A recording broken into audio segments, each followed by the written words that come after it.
There I am. Just an average kid who loves Bruce Lee and devil dogs. So how did I end up going from this chappy young lad wanting to explore the world to a felon? Before we jump into the dark stuff of the story, of this origin story, let's go over what kind of kid I was. I grew up in New Jersey, and I had grandparents in Brooklyn. So anytime I'd go over the Verrazano Bridge, I would spot these big ships sailing the sea, not knowing where they were going, but I knew they were going on some type of adventure. I dreamed of exploring the world by the ocean, seeing every continent and every country on this big, massive ship. I always knew I wanted to sail the world. I always fantasized about being a pirate or being a sailor captain. Doesn't matter. I always wanted to explore the world by the sea.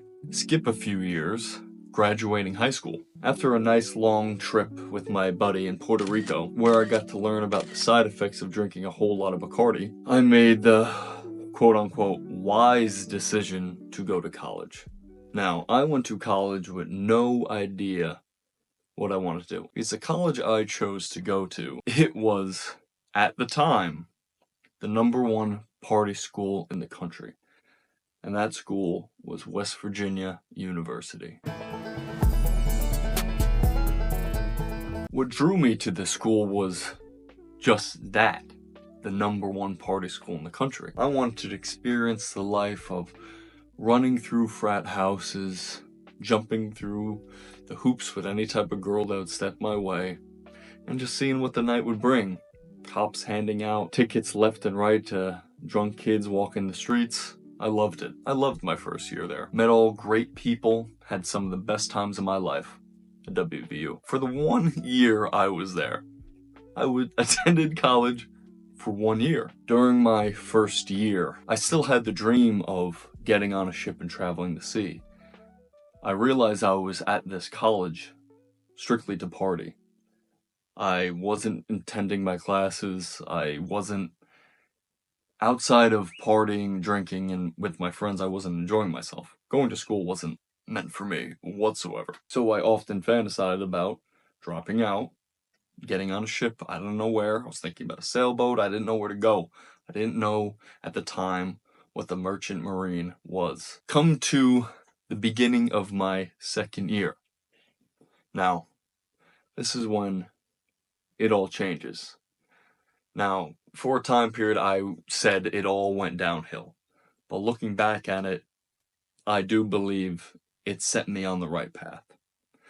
So the beginning of my second year at WVU, something happens.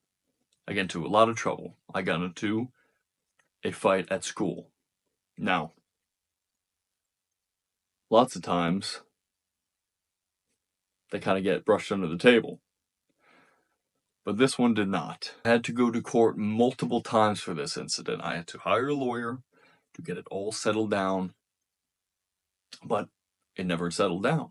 It was about a full year and a half of running from where I lived in New Jersey to the courtrooms in West Virginia. I was kicked out of that school for what I did. They said, "You're out of here. You have a life ban on this campus. You are never allowed to step foot on the school grounds again." So about halfway through that year of jumping back and forth between New Jersey after getting kicked out and going to the courtrooms of West Virginia, they have decided to put a double felony on my head. I don't know what to say about the fact that it hurt.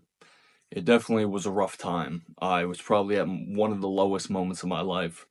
I was in a lineup with about 6 other people in orange. I came in a suit because I was hoping I would get off, but they put a double felony on my head, and they luckily told me I was able to go home until it is finalized. So I had this double felony on my head, and I had to report back to West Virginia once a month to go see a probation officer, just in case I was drinking, smoking, or anything. They would catch me and they'd put me directly into jail. So even during this time, I still dreamed of traveling the world by the sea. At this point, I knew college was out of the picture. It was never happening again. If jail wasn't going to happen, I had hope to still travel the world. So after about a year of being a double felon, something happened I'm not going to say in regards to the other person in this incident, but something happened on his part to where they dropped the charges from me completely. They said what he did was so horrific that he was always the bad guy. They looked at me completely wrong. They dropped my charges entirely. He went to jail, and what happened to him shot him right to jail, dropped my charges, not entirely, but I just wasn't a double felon. He dropped down to a misdemeanor. So now when it came to that, when that courtroom decided you were officially only on a misdemeanor now, I couldn't believe my ears. This was after a year of being a felon, by the way. A year holding me back from my dreams, wanting to sail the sea. Next came, they put me fully with the misdemeanor, but a year of probation. They gave me a year of probation. So this was already going into 2 years after I got kicked out of college, holding me back from jumping on a ship to travel the world. It was hard finding a job during that felon probation time period, when I couldn't go anywhere and I just had to find a job. Or during high school, I worked at a pizzeria for a little bit, delivering pizzas. So I decided to go back there, and I knew them.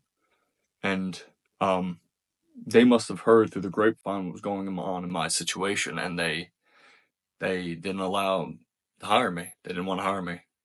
They said, get out of our store. Not being accepted by the people you once considered friends, in a sense. They were very nice people, and I worked for them for about a year or two while I was in high school. And they said, you're no longer allowed in our store, get out. A year of probation, driving back and forth from New Jersey to West Virginia once a month. It came and went. There's not much to do there. I was working, going to my probational officer in West Virginia. That was it. Now, once that year completed, I went to the final court, and they said, you no more probation. You're just going to walk around and you're going to have a misdemeanor on your record. I said, okay, whatever. Got to do it. Okay. Finally, I can go set on my life and try to get on a ship somewhere. Don't know what it was going to be, but I'm getting on a ship and I'm traveling the world. And I still did not know what it was to be in the Merchant Marine. Of course, first thing that comes to your head, Navy and Marines. Those are the first things that came to my head about wanting to travel the world on the water. Now, first I called the Marines. At that time, when I talked to them, they said I wasn't allowed to join.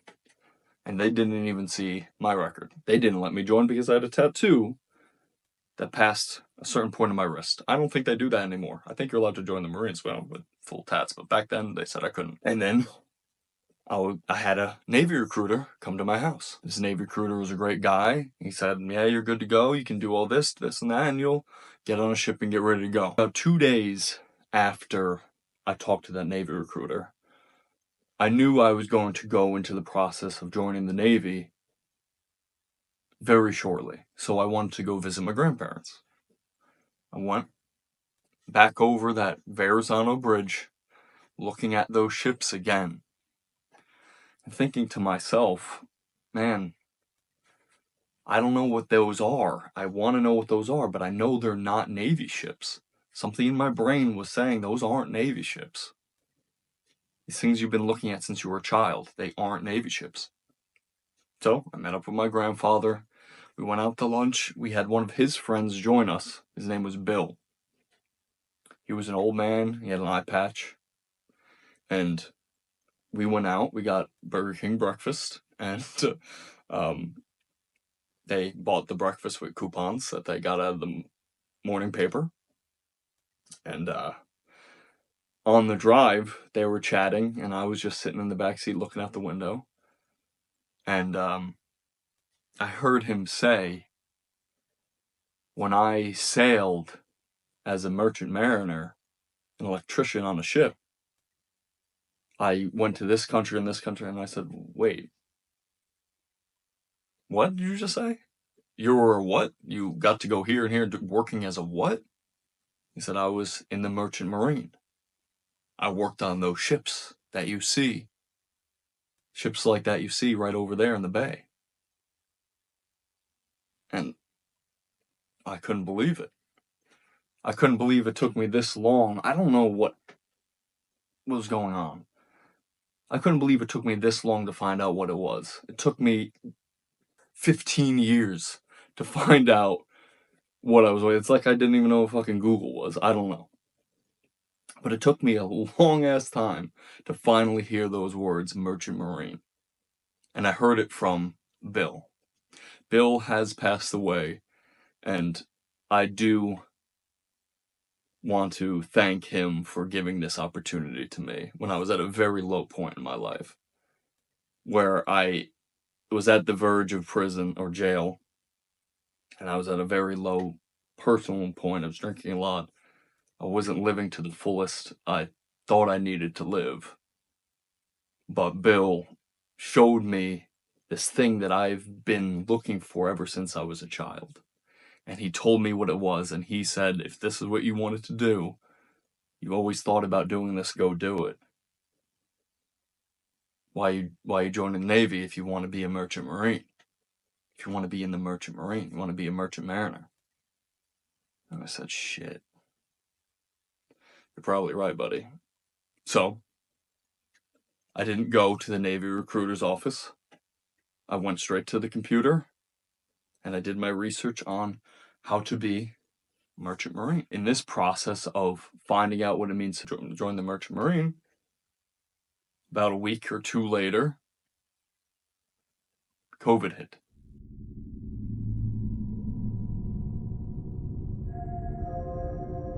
COVID was a hard time for everyone on the planet. I was in the process of finding out a way to be a merchant mariner. But of course, this halted everything in the world. But now, what do I have to do to get my feet on the water? I saw MSc, Military Seal of Command, and I saw the SIU Apprenticeship Program. Applied for MSc, and I applied for the SIU Apprenticeship Program. And I said, whoever answers me first, I'm going. I can't wait anymore. I cannot wait anymore. I gotta get on the water. SIU Apprenticeship Program, they got back to me. They said, you will come in this date, and you will go through the program. You have to get the shots, you have to wear the mask, you have to do all this. But you will go through the program, and then you will become a merchant mariner. I said, hell yeah, I'll do it. I don't care about COVID. Let's go. During the magical year of 2020, that was COVID, I hung out quite often with my girlfriend. And most people did at the time because they had nothing else to do. They hung out with their partner quite often. In doing so, hanging out with this person so often, this person happened to get pregnant during COVID. COVID babies, I'm pretty sure, were very common in this situation. Because, like I said, hanging out was all you had to do during COVID, being trapped in your room, just hanging out all day. So you didn't want to hang out alone. You get what I'm saying? That baby came that summer, and then that winter after, I went into the apprenticeship program. So I had a few months with the baby before I had to go. And then you leave your newborn baby for 7 months. It took me 7 months to get through the apprenticeship program, the first and second part of the apprenticeship program. That's not easy. I know there's a lot of merchant mariners out there, and if you are wanting to become a merchant mariner, you will face this. You will face the hardship to leave your family and your loved ones behind. If you have children, if you're in a relationship, or just your family in general, it never gets easy to leave these people behind. And that was my first test.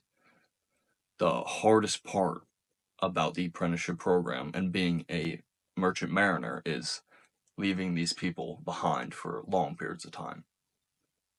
going from a 2-month-old baby to a 9-month-old baby is a big change. And once I finally came home after the 7 months, I was a different person from when I last left that baby. And that can be hard.